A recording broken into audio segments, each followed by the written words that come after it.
Selamat pagi untuk jemaat dan simpatisan sekalian yang saya kasih dalam nama Tuhan kita Yesus Kristus. Selamat pagi. Josman, Mik. Disayang Miknya sampai di bawah.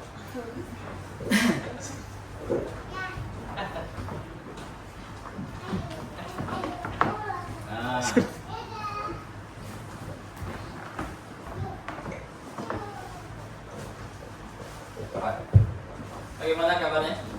Baik. Puji Tuhan, semua dalam keadaan baik. Puji Tuhan, semua dalam keadaan sehat. Saya sangat menikmati puji-pujian yang setiap minggu dinyanyikan. Kadang saya mikir agak batuk nih, kapan sembuhnya? Karena setiap minggu tuh bernyanyi dengan segenap hati. Tahu-tahu nanti pulang udah batuk lagi, suara mulai habis. Tapi saya bisa menikmatinya. Terutama lagu terakhir, Api Pemurni. Saudara, Tuhan itu mengizinkan sesuatu yang sulit dialami oleh orang percaya, bukan karena dia tidak mengasihi kita, bukan. Dia mengizinkan sebagian dari orang percaya mati oleh karena kesaksian nama Yesus Kristus, bukan karena dia tidak mengasihi mereka. Sebagian dia izinkan hidup melewati pencobaan, tidak mati martir. Bukan berarti Tuhan sangat mengasihi mereka dan tidak mengasihi mati martir, bukan. Tetapi Tuhan mengizinkan itu semua untuk memurnikan iman kita. Saudara, iman itu perlu dimurnikan, dan cara Tuhan memurnikannya adalah dengan mengizinkan hal-hal sulit muncul dalam kehidupan orang percaya. Jadi ketika hal sulit muncul, kita semua mesti ingat, ini adalah saat di mana iman kita akan menjadi lebih murni, menjadi lebih mantap, menjadi seperti emas. Amin. Kita buka kitab kita dalam Titus pasal 2. Titus pasal 2. Kita masih mempelajari bagian pembelajaran kita yang kemarin.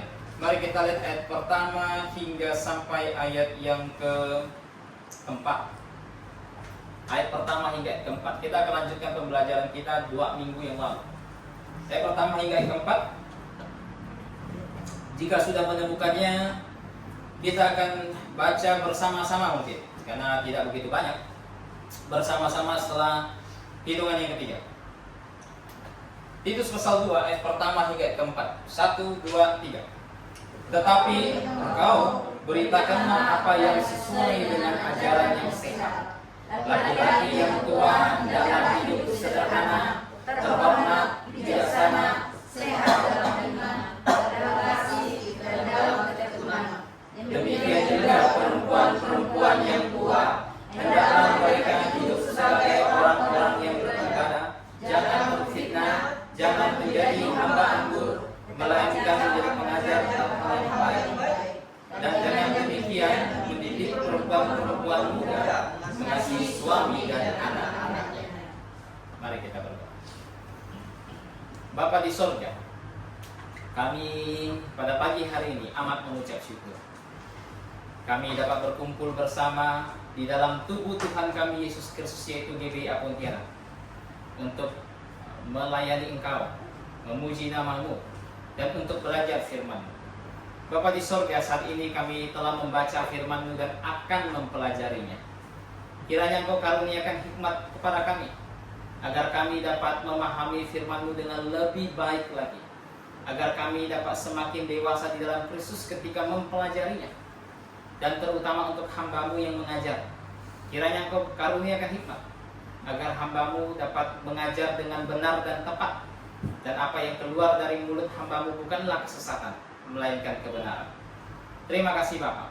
Hanya di dalam nama Tuhan kami Yesus Kristus kami sudah berdoa dan mengucap syukur. Amin. Baik.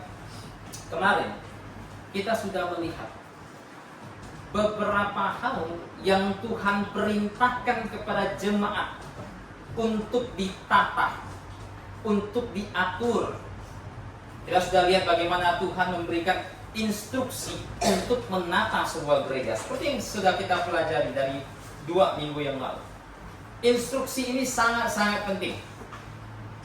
Kenapa? Karena kalau sebuah gereja tidak memenuhi instruksi ini dengan baik, maka bagaimana sebuah gereja dapat berdiri ideal di hadapan Tuhan?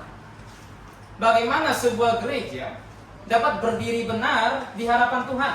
Bagaimana bisa?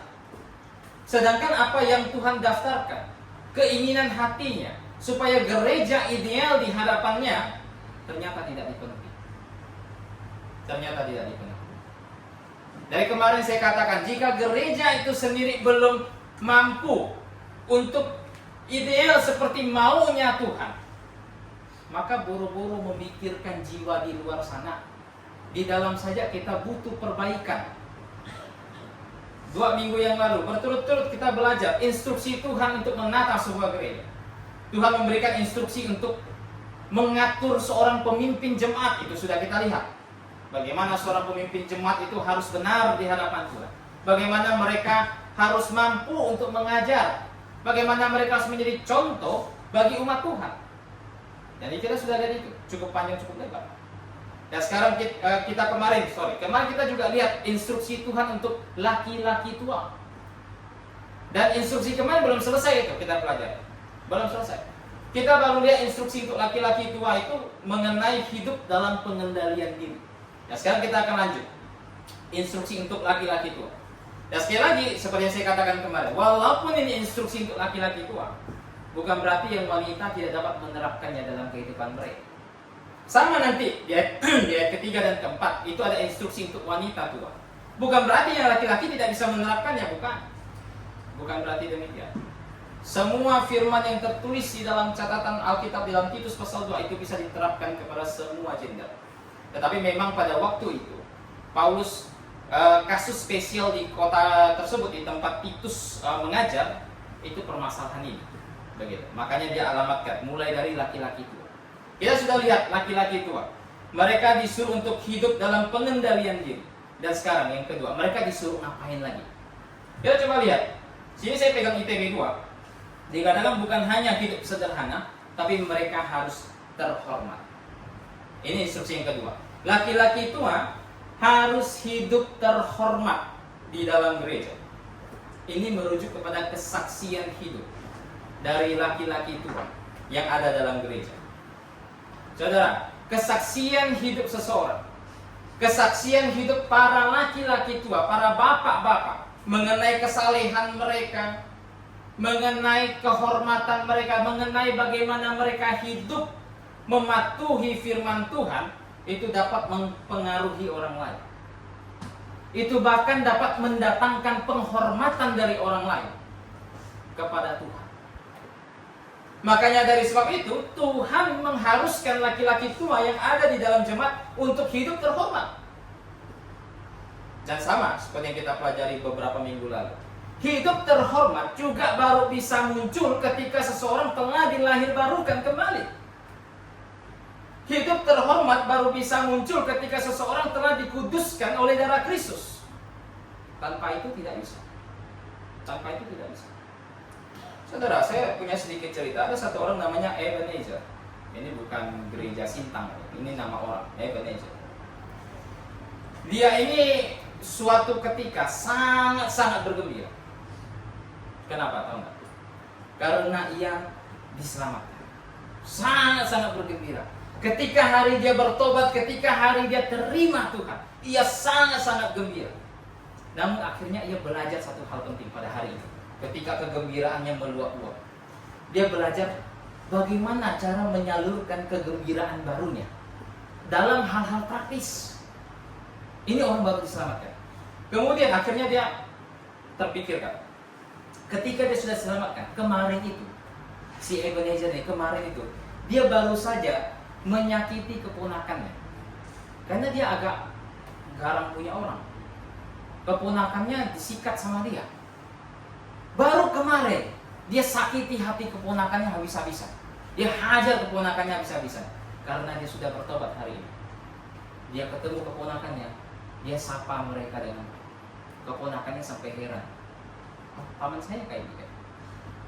Saudara, ini orang baru diselamatkan. Memiliki satu gaya hidup yang berubah total.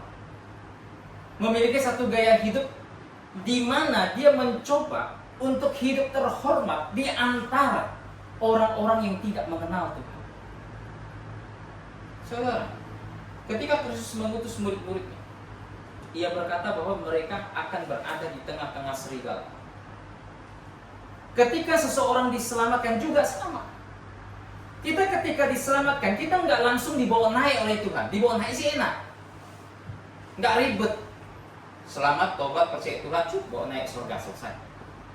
Tapi tidak, kita diizinkan tinggal di dalam dunia ini, tinggal di tengah-tengah masyarakat yang tidak mengenal Tuhan, tinggal di tengah-tengah masyarakat yang terus mengintai orang Kristen, terus mencari kesempatan untuk menjelekkan kekristenan, terus mencari kesempatan untuk menyerang kekristenan.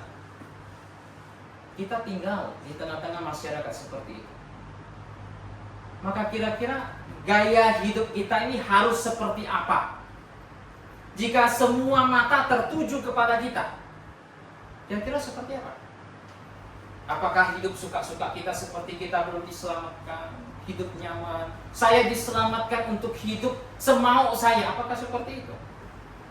Saudara, ketika semua mata melihat kita sebagai orang Kristen, ketika semua mata menatap kita, pikirkan.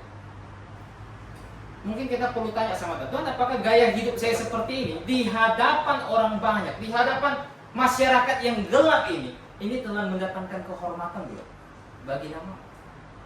Pikirkan itu. Bagaimana cara saya bertingkah laku, bagaimana cara saya berpakaian, apapun itu, apakah itu sudah mendatangkan kehormatan bagi Tuhan atau belum? Begitu. Bukan pikirkan diri kita, tapi pikirkan Tuhan kita.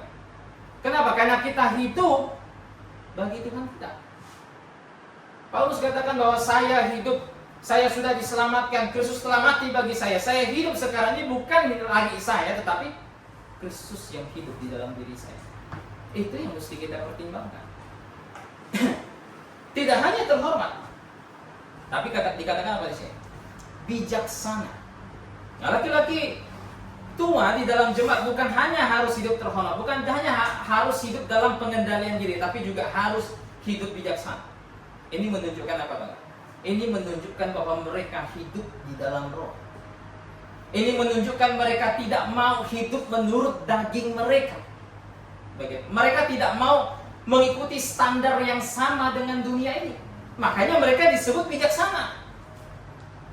Kita bisa bayangkan kalau ada orang Kristen yang mengaku sudah diselamatkan, yang mengaku sudah ditebus oleh Kristus, yang mengaku sudah dibasuh oleh darah Kristus, namun hidupnya mengikuti standar dari dosa dunia ini. Orang tersebut bisa kita katakan bijaksana, berhikmat? Tidak, saudara. Hikmat itu ada bukan hanya saya mengerti sesuatu, tapi saya bisa menerapkan apa yang saya pelajari ke dalam hidup saya. Ini baru namanya hikmat. Hikmat itu bukan sekedar, oh saya tahu apa yang Tuhan ajarkan dalam firman. Oh saya tahu Tuhan ngomong seperti ini, maksudnya apa. Saya bisa mengeksegesis setiap ayat dalam kitab suci misalnya. Bukan hanya sekedar itu. Tapi hikmat berbicara bagaimana kita menerapkan semua apa yang sudah kita ketahui itu ke dalam hidup kita. Makanya ini hidup menurut roh, bukan hidup menurut daging. Begitu. Nah saudara, ada banyak orang Kristen yang tidak hidup dengan standar setinggi ini. Ada banyak orang Kristen justru memilih standar yang lebih rendah, yaitu standar dunia. Kenapa? Karena bagi mereka terlalu sulit. Terlalu banyak hal yang dikorbankan, terlalu banyak kesukaan mereka yang mereka korbankan bagi Tuhan jika mereka mau mengikuti standar. Saudara, saya punya sedikit cerita lagi begini. Di luar sana, ini saya baca satu buku. Dia dokumentasikan kisah seseorang, walaupun tidak dituliskan namanya. Dia katakan begini, orang-orang tua di luar sana menganggap bahwa anak-anak yang beranjak dewasa, yang mulai gede itu, yang mulai dari remaja jadi pemuda menjadi laki-laki yang dewasa, perempuan yang dewasa, kata mereka itu boleh membaca dan menonton konten sensual. Maka di luar sana, ketika ada yang pemuda, dia lihat video yang tidak senonoh. Sebagian orang akan berkomentar, nggak apa-apa, kan dia sudah berumur, ya kan? Tidak apa-apa, kan dia kan sudah pemuda, dia bukan lagi anak-anak. Saudara, ada satu orang, ini nama kakek-kakek, dia kakek dari seorang bernama Marilyn Manson. Dan kakek ini mengaku dia seorang Kristen, tapi ia di rumahnya ia punya majalah yang tidak senonoh. Ia punya majalah yang tidak senonoh di rumahnya, dan karena itu akhirnya mempengaruhi cucunya. Saudara, hal-hal seperti ini yang diterapkan oleh dunia, di mana dunia menganggap bahwa sebagian hal yang mungkin dianggap tidak senonoh boleh dilakukan oleh karena umur di hadapan Tuhan. Itu adalah standar yang salah. Di hadapan Tuhan itu adalah dosa. Anda bisa lihat. Ada satu orang. Ini ayah dan ibu dari Elvis. Dan mereka mengaku Kristen, tapi mereka pecandu alkohol. Ngaku Kristen, tapi pecandu alkohol. Anda bisa bayangkan betapa menjadi teladan yang buruk bagi orang-orang yang ada di sekitarnya. Saudara, kalau kita mau survei, tanya pemuda di luar sana. Tanya, kenapa kamu melakukan ini? Kenapa kamu melakukan dosa seperti ini? Ada kemungkinan jawaban mereka apa atau enggak? Orang-orang tua di gereja kami juga seperti itu. Kalau kita ke beberapa gereja di mana mereka diizinkan untuk minum alkohol, bahkan pengkhotbahnya bilang kalau belum minum tua, belum panas ini, khotbahnya belum mantap. Kemudian pemuda mereka minum alkohol, minum tua sampai mabok, tengah malam tak pulang-pulang rumah. Tanya sama mereka, kenapa kau lakukan ini? Gembalaku saja begitu, saya lakukanlah. Kenapa kamu ngerokok? Orang-orang tua di gereja kami juga seperti itu. Ya saya lakukanlah. Kenapa kau nonton video tidak senonoh? Ya mereka juga nonton. Ya saya ikutilah. Tidak bisa bayangkan betapa mengerikannya contoh teladan yang ditinggalkan. Saya sering katakan, kita hidup di dunia ini itu bukan hidup seperti dunia itu cuma kita sendiri. Saya sering katakan, ada yang namanya hukum sebab akibat. Ada yang namanya apapun yang saya perbuat itu punya dampak kepada orang lain, butterfly effect. Itu semua ada. Kita hidup berjalan ya seenak kita, tapi tanpa kita sadari jejak yang kita tinggalkan, jejak malapetaka yang kita tinggalkan diikuti oleh orang lain. Begitu. Makanya Tuhan menasihati kepada laki-laki tua untuk hidup bijaksana, untuk mengukur segala sesuatu sesuai dengan kacamata Tuhan, bukan dengan standar dunia ini. Walaupun tidak enak bagi daging kita, tapi bukan hanya hidup bijaksana, saudara. Dikatakan apa lagi di situ? Mereka mesti sehat dalam iman. Ini juga harus dimiliki oleh laki-laki tua yang ada di gereja. Bukan hanya laki-laki tua, seperti saya katakan. Semua jemaat mesti memiliki yang namanya sehat dalam iman. Apa maksud sehat dalam iman itu? Saudara, iman yang sehat adalah iman yang benar. Iman yang sehat adalah iman yang benar. Ketika Paulus katakan ada iman yang sehat, sehat dalam iman, maka ada yang namanya iman yang sakit. Maka ada yang namanya iman yang tidak benar. Saya ambil contoh. Paling mendasar, keselamatan, paling mendasar. Bukan hanya laki-laki tua dalam gereja, semua yang ada di ruangan ini, semuanya mesti ngerti kenapa saya bisa selamat. Semuanya mesti mengerti saya punya jaminan yang kekal di dalam Yesus Kristus. Alasannya apa? Semuanya mesti tahu. Kalau tidak tahu, imannya belum tentu sehat ini, bisa jadi sakit. Imannya belum tentu kuat ini, belum tentu bugar, belum tentu gemuk segemuk saya sih agak kurusan. Belum tentu. Kenapa saudara? Karena ada bagian yang tidak dia ketahui. Contoh sederhana saja, bagaimana cara kita diselamatkan? Mengapa pertobatan itu penting? Mengapa ada banyak gereja yang hanya menekankan percaya pada Kristus tapi tidak menekankan pertobatan? Apakah ada dampak jika saya tidak bertobat namun hanya percaya kepada Kristus? Apakah saya tetap selamat atau saya binasa? Semuanya mesti dipahami. Barulah seseorang bisa dikatakan memiliki iman yang sehat. Bahkan iman yang sehat itu mengharuskan dia untuk hidup di dalam iman dan memutuskan segala sesuatu karena iman. Ini baru bisa terjadi kalau dia punya iman yang sehat. Kalau imannya tak sehat, tak bisa. Itu berarti apa?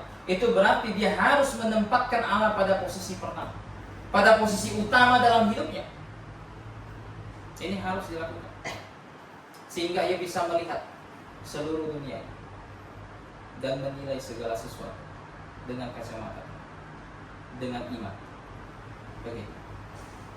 Saya nggak tahu berapa dari kita sedikit mengerti mitokondria. Begitu, mitokondria. Ini ada yang namanya penyakit mitokondria. Penyakit mitokondria itu adalah penyakit yang penularan paling banyak, bukan penularan sih, tapi orang bisa sakit mitokondria itu karena ibu meneruskan genetik kepada anaknya. Begitu. Mitokondria diteliti di Amerika, dan akhirnya di Amerika membuat penelitian terhadap embrio manusia, dan mereka mengklaim mereka bisa menciptakan, dalam tanda kutip, menciptakan bayi dari 3 DNA manusia yang berbeda. Bayi dari 3 DNA manusia yang berbeda. Dan diklaim di Amerika sana sudah ada 5 bayi yang lahir dari 3 DNA manusia yang berbeda. Anda bisa bayangkan, hebat kan? Hebat sekali. Begitu. Suami istri anak itu hanya mendapatkan 2 DNA dari 2 manusia. Mereka 3 DNA dari 3 manusia. Begini, tujuan mereka meneliti embrio adalah untuk supaya mengurangi penyakit mitokondria ini. Mitokondria ini sebenarnya apa? Ini penyakit genetik yang disebabkan oleh gangguan pada fungsi mitokondria. Jadi di dalam sel-sel kita itu ada yang namanya mitokondria, dan mereka punya fungsi untuk mengestafetnya atau membuat energi. Begitu. Jadi mereka penyuplai energi terbesar.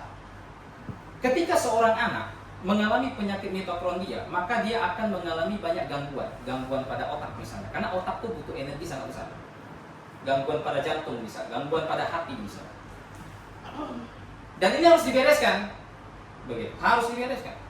Oke. Kalau tidak, anaknya nanti susah lah. Entah jantungnya bermasalah, otaknya bermasalah, hatinya. Pokoknya semua organ tubuh yang memerlukan energi yang besar jadi bermasalah. Akhirnya muncullah riset sini untuk menyelidiki embrio, menguji embrio manusia jadikan bahan uji coba. Akhirnya mereka berhasil buat yang namanya bayi dengan 3 DNA manusia. Tapi ini dikritik. Tahu nggak? Dikritik oleh juru bicara dari Right to Life dari UK. Dia ngomong begini, membuat bayi dari 3 orang yang berbeda, maka 2 embrio harus dihancurkan. Artinya 2 kehidupan harus binasa untuk menghadirkan 1 kehidupan baru. Tahu nggak kritik ini maksudnya apa? Saya terangkan. Jadi cara membereskan mitokondria ini, salah satu caranya adalah cara yang disebut chronoclear transfer. Artinya apa? Ini mentransfer sel telur yang telah dibuahi. Begitu.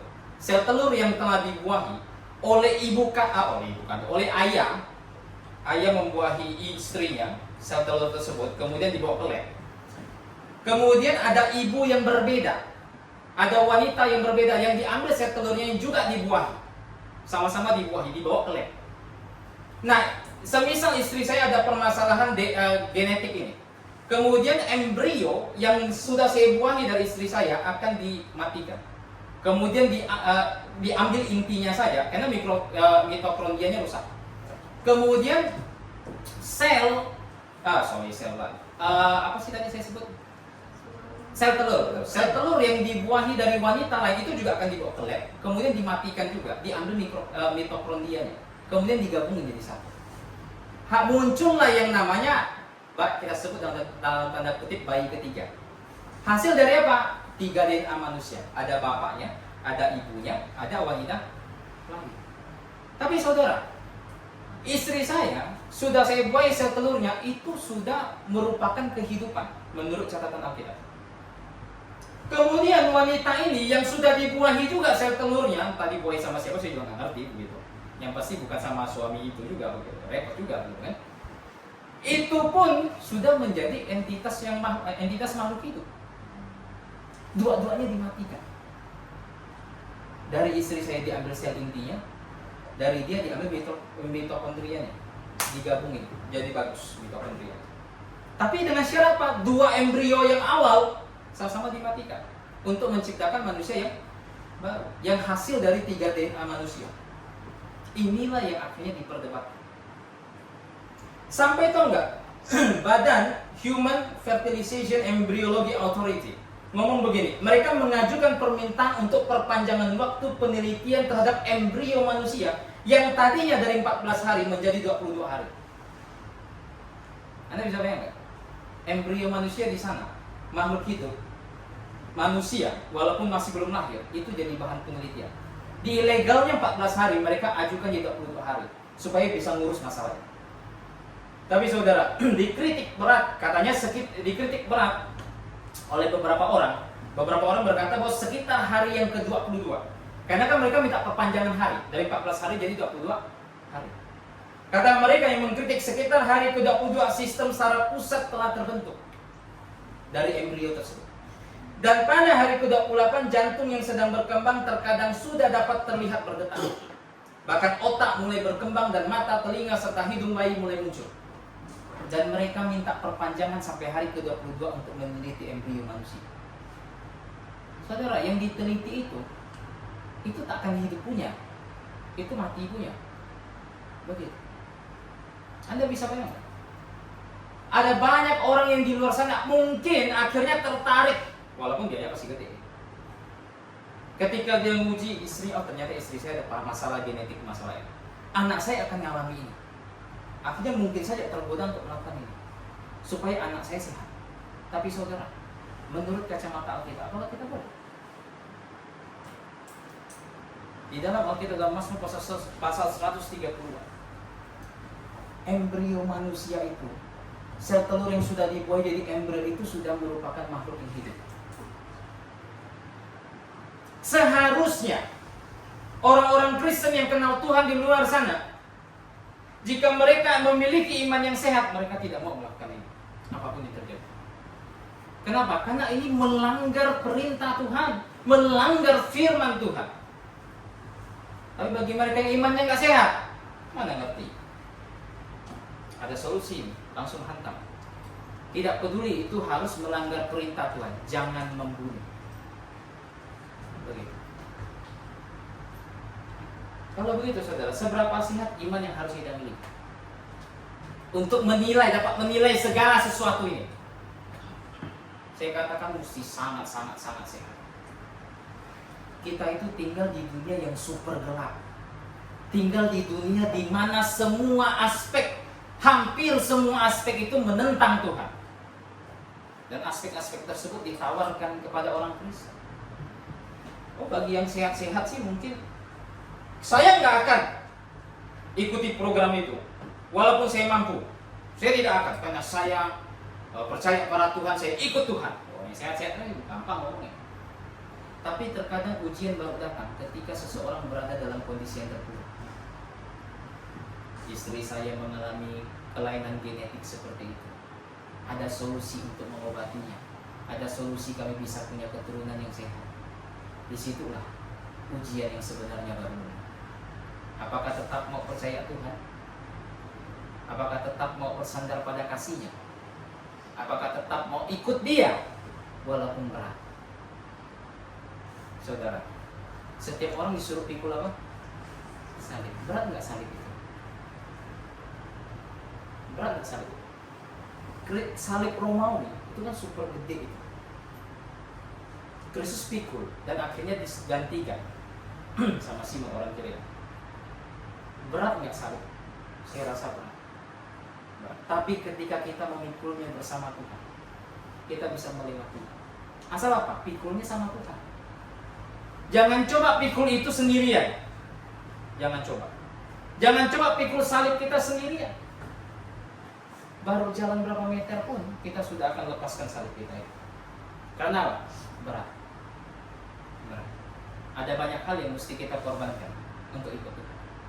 Ada banyak hal yang mesti kita korbankan untuk hidup kudus di hadapan Tuhan. Untuk hidup seturut apa yang Tuhan mau. Banyak. Tapi karena kita orang Kristen, tapi karena kita orang yang sudah dibasuh oleh darah Kristus, kita dimampukan karena Roh Kudus ada dalam diri kita. Amin. Jadi kita lihat sini, kita lanjut. Bukan hanya sehat dalam iman, tapi katanya apa? Mereka juga harus sehat dalam kasih. Saya gabungkan saja ini biar agak cepat. Sehat dalam kasih dan ketekunan. Semua dipisah, cuma saya gabung cepat. Saudara, kasih adalah inti dari kekristenan.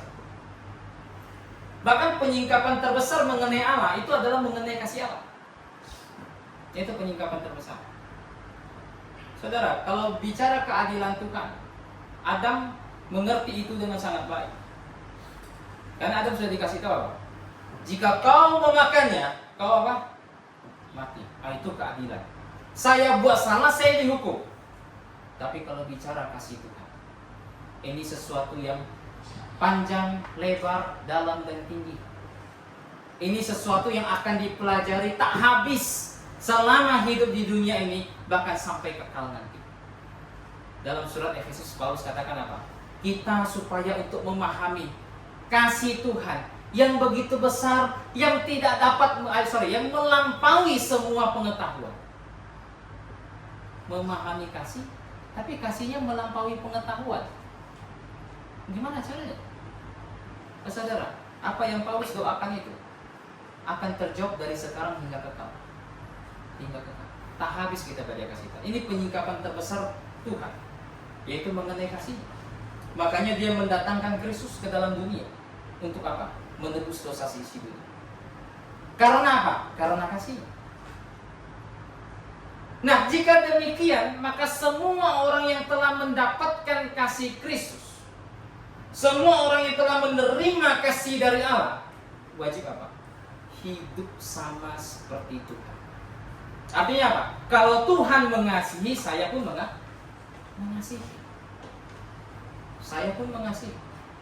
Jika kita sudah ditebus, maka dua kasih yang kita miliki. Dan ini kasih yang tak boleh padam. Kasih apa tahu? Kasih kepada Tuhan dengan segenap hati, dan kasih kepada sesama manusia. Ini tak boleh padam. Begitu. Dan bukan hanya kasih, tapi juga hidup dalam ketekunan.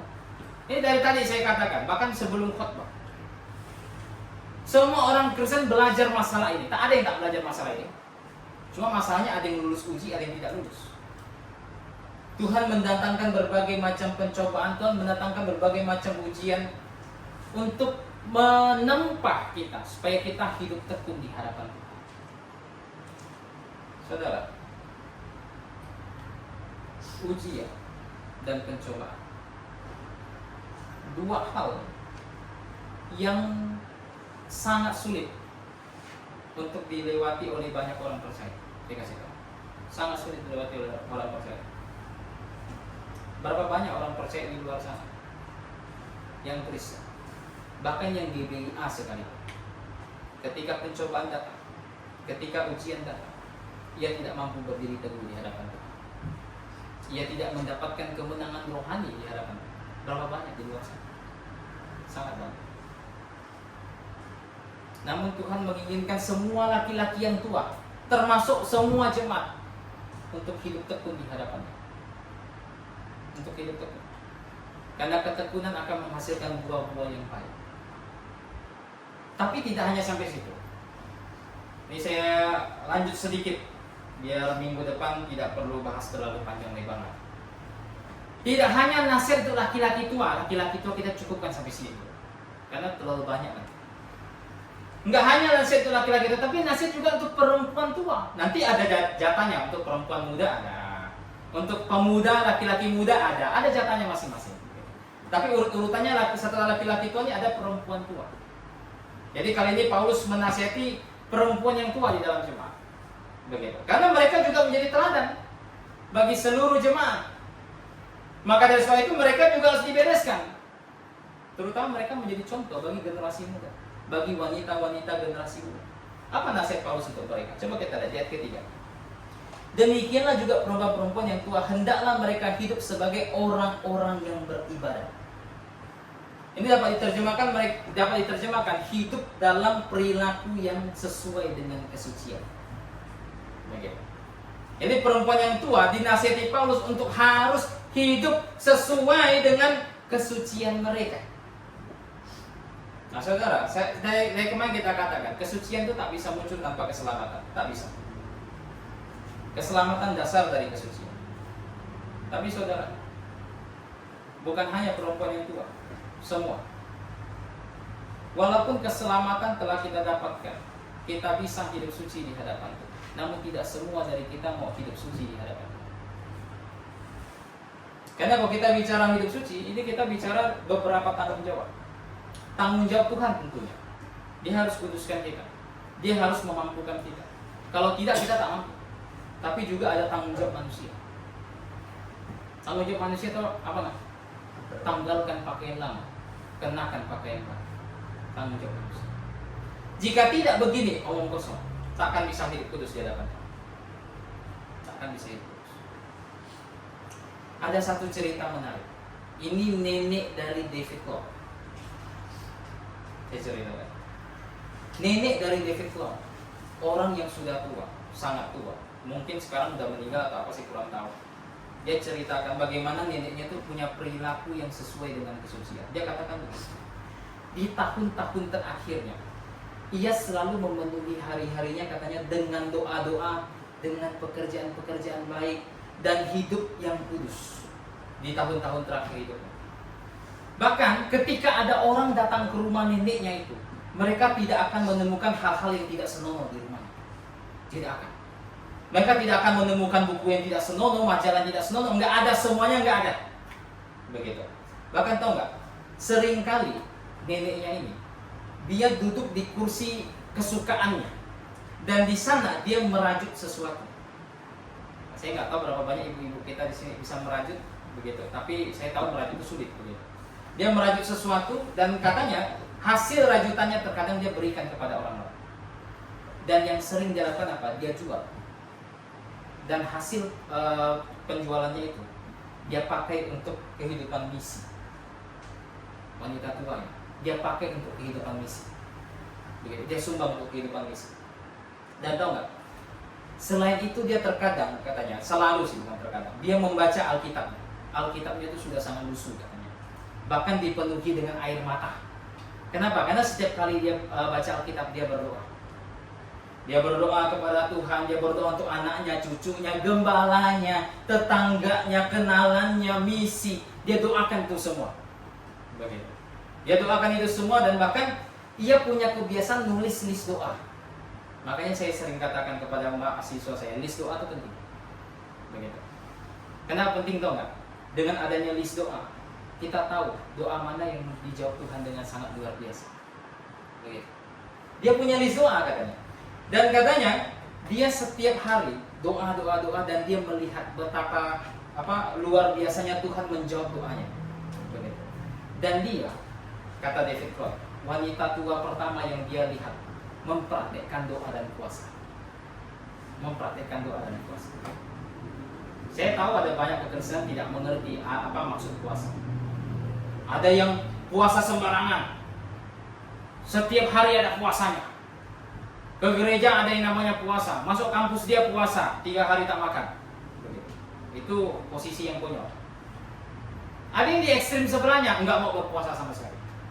Enggak mau. Seumur hidupnya belum pernah puasa ya. Belum pernah. Tapi saudara, Tuhan mengajarkan ini. Masih ingat ketika Tuhan mengusir menyembuhkan salah satu orang yang sakit.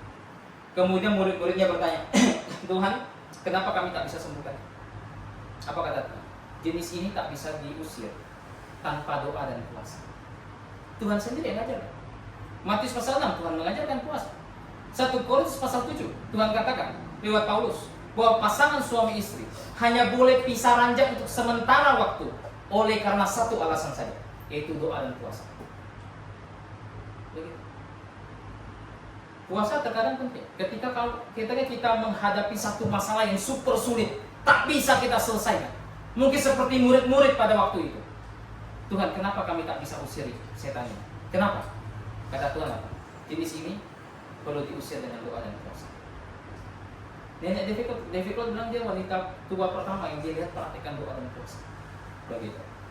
Dan bahkan walaupun ia punya kondisi yang buruk pada jantungnya, tapi ia selalu, kata David, selalu ceria dan selalu memiliki kata-kata yang baik untuk menghibur orang-orang yang berkunjung. Dan di saat tua dia dan suaminya, kakeknya David berarti, sudah tidak bisa kerja karena sudah sangat lanjut umur. Tapi dia masih percaya janji Tuhan. Janji bahwa dahulu aku muda, sekarang aku tua. Aku tak pernah melihat orang benar itu meminta tidak. Sangat percaya janji itu. Dan Tuhan berkati mereka bersama. Dan ini contoh perempuan tua yang hidup sesuai dengan kesucian mereka. Begitu. Inilah yang tidak dimiliki banyak gereja di luar sana. Inilah yang tidak dimiliki. Saudara, kalau ditanya kenapa wanita-wanita muda hidup seenak mereka, mereka kan mencontoh yang tua. Bagaimana cara hidup mereka? Apakah mereka bersemangat dalam kesalehan mereka? Apakah mereka punya semangat dalam firman Tuhan? Apakah mereka belajar firman Tuhan dengan sungguh-sungguh? Kadang saya pernah dengar orang berkata, saya sudah cukup umur, sudah cukuplah untuk belajar Alkitab. Yang muda saja. Kadang saya pada dengar orang disuruh khotbah misalnya, saya nggak usah khotbah lah, bahasa dia cuti dulu lah. Anda bisa bayangkan betapa bermasalahnya hal ini di dalam gereja-gereja. Apa yang mau kita harapkan? Pemuda-pemudi kita bersemangat belajar firman Tuhan. Jika kita saja tidak. Saudara, api semangat ini takkan padam bersamaan dengan usia kita. Apa kata Paulus dalam 2 Korintus? Manusia jasmania kami semakin merosot, tapi manusia batinnya kita semakin apa? Merosot apa kuat? Kuat. Semakin kuat. Semakin tua kita, manusia jasmania kita semakin merosot, semakin kuat manusia batinnya kita. Begitu. Makanya dalam nasihat Titus pasal 2 ini, tidak ada satu area pun, umur berapapun, orang tak bisa melayani Tuhan, tidak ada. Muda bisa, tua bisa, laki-laki bisa, wanita bisa, semua bisa. Ini diperlukan. Oh saudara, masih banyak lagi, cuma akan kita bahas di minggu berikutnya. Dan mungkin minggu berikutnya sekaligus wanita yang muda dan pemuda. Begitu. Jadi ini instruksi Tuhan untuk jemaat. Instruksi bagi laki-laki tua, mereka harus hidup terhormat, mereka harus hidup saleh, mereka harus punya iman yang sehat. Untuk wanita yang kita sudah lihat sedikit, mereka mesti hidup sesuai dengan kesucian mereka. Dan kiranya semua yang kita pelajari pada hari ini dapat terus mengingatkan kita kembali, mendewasakan iman kita dari hari ke hari, membuat kita semakin bersemangat menjadi umat Tuhan yang bersemangat untuk melakukan pekerjaan-pekerjaan baik. Amin. Kita tutup dalam doa. Minta kesediaan Pak Tito tutup dalam doa. Dipersilakan. Kita berdoa. Bapa dalam surga, kembali pada siang hari ini kami datang kepadamu mengucap syukur atas pertolongan Tuhan, dan kami juga mengucap syukur karena kebenaran firman Tuhan telah mengingatkan kami semua agar kami dapat belajar dari firman Tuhan sebagai orang-orang tua, dapat menjadi contoh teladan bagi anak-anak muda, anak-anak kami. Dan kami juga berdoa untuk penginjil Tommy beserta dengan keluarga yang melayani pemberian Tuhan di tempat ini, memberikan kesehatan, hikmat yang datang daripada Tuhan. Terima kasih ya Tuhan, kami sudah berdoa dan mengucap syukur hanya di dalam nama Tuhan Yesus. Amin. Amin. kita tutup jalannya kebaktian dengan bernyanyi satu lagu.